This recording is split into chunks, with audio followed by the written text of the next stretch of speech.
Assalamualaikum warahmatullahi wabarakatuh. Selamat pagi, selamat siang, selamat sore, selamat malam. Mahasiswa-mahasiswiku yang budiman. Pada mata kuliah Manajemen Operasi, pertemuan kali ini kita akan membahas mengenai Material Requirement Planning. Sama saya, Novendi. Sebelumnya kita bahas dulu ya, apa itu Material Requirement Planning. Jadi atau kita singkat MRP gitu aja ya, biar mudah, nggak kepanjangan. Jadi MRP itu merupakan metode perencanaan dan pengendalian pesanan dan persediaan ya, inventory, untuk item-item yang tergantung pada item-item yang ada di tingkat lebih tinggi. Nah, jumlah item yang hendak diproduksi pada tingkat lebih tinggi menentukan jumlah item diperlukan pada tingkat di bawahnya. Dan MRP merupakan konsep dalam manajemen produksi yang membahas cara yang tepat dalam perencanaan kebutuhan barang dalam proses produksi sehingga barang yang dibutuhkan dapat tersedia sesuai yang direncanakan. Jadi sekali lagi ini pada tahap perencanaan ya, serta pengendalian dalam konsep manajemen gitu kan. Terserah mau pakai yang POAC atau yang PDCA itu kan. Yang jelas yang pertama P-nya itu adalah plan atau perencanaan. Oke, untuk selanjutnya MRP sangat bermanfaat bagi perencanaan kebutuhan material untuk komponen yang jumlah kebutuhannya dipengaruhi oleh komponen lain. Dan sistem MRP mengendalikan agar komponen yang diperlukan untuk kelancaran produksi dapat tersedia sesuai dengan kebutuhan. Jadi pengendalian produksi ini penting ya, jangan sampai ketika saat dibutuhkan malah tidak ada.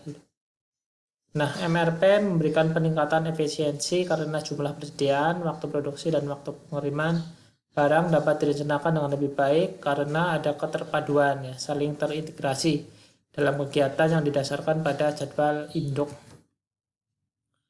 Adapun tujuan dari MRP yaitu atau perencanaan kebutuhan material.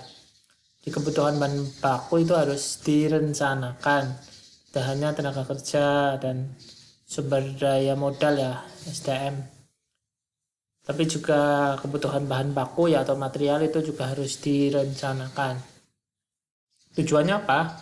Yang pertama untuk menjamin ketersediaan material. Jadi ketika ada pesanan, sudah ada bahan bakunya, tinggal diproduksi gitu kan. Kemudian menjaga tingkat persediaan pada kondisi minimum. Dan yang terakhir merencanakan aktivitas pengiriman dan aktivitas pembelian.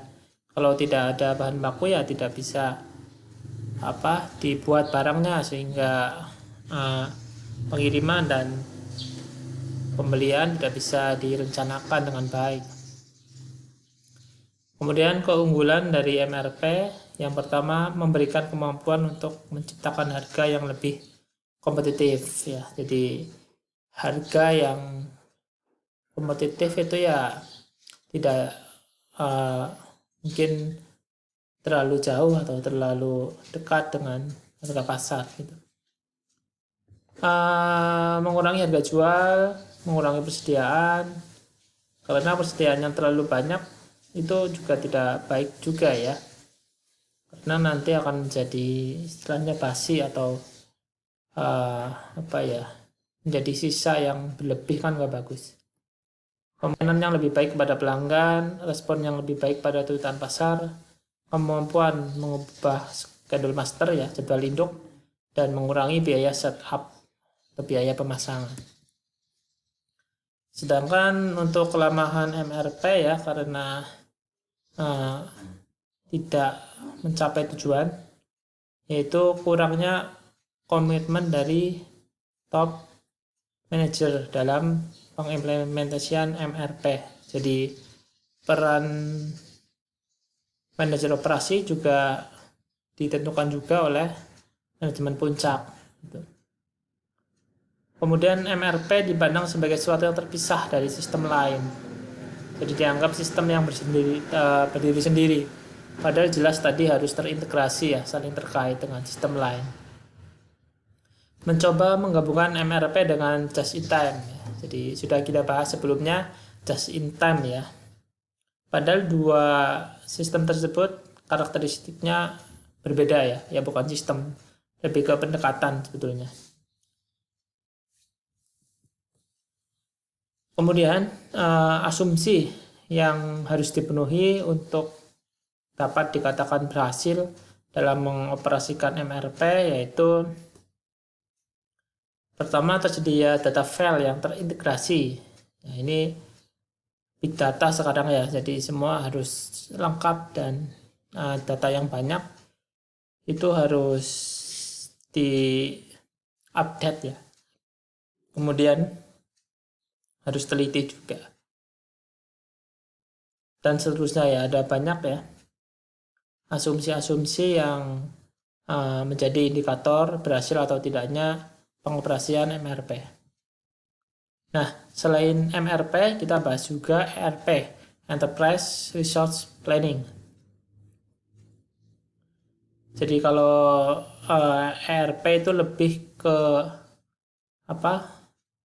IT ya, jadi komputerisasi fungsi penjualan, produksi, akuntansi, dan distribusi.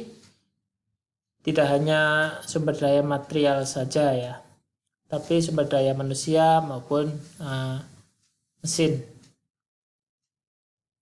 Jadi ERP merupakan back office system ya.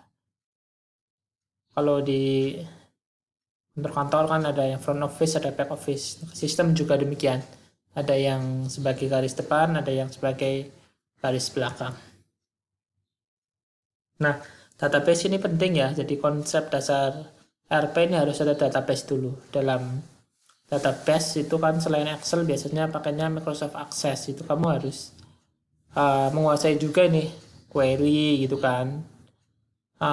Sebetulnya tidak begitu susah ya untuk Microsoft Access ya.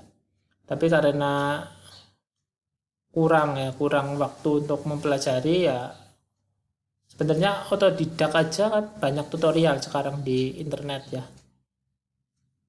Yaitu sebagai seorang calon akuntan ya, mahasiswa ya tadi ya, untuk Microsoft seperti yang Office ya, yang selain Word dan PowerPoint pasti ya Word kamu biasa tugas menggunakan Word bikin makalah. Kemudian skripsi juga nanti ya Word, kemudian PowerPoint ya presentasi pakai PowerPoint ya biasa. Tapi untuk Excel Access itu juga kaitan dengan keuangan, hitung-menghitung juga harus lebih perbanyak lagi ya latihannya. Mungkin itu aja ya dari saya tentang ERP tadi ya. Saya rasa cukup sekian. Semoga bermanfaat. Kurang lebihnya minta maaf. Saya akhiri. Wassalamualaikum warahmatullahi wabarakatuh.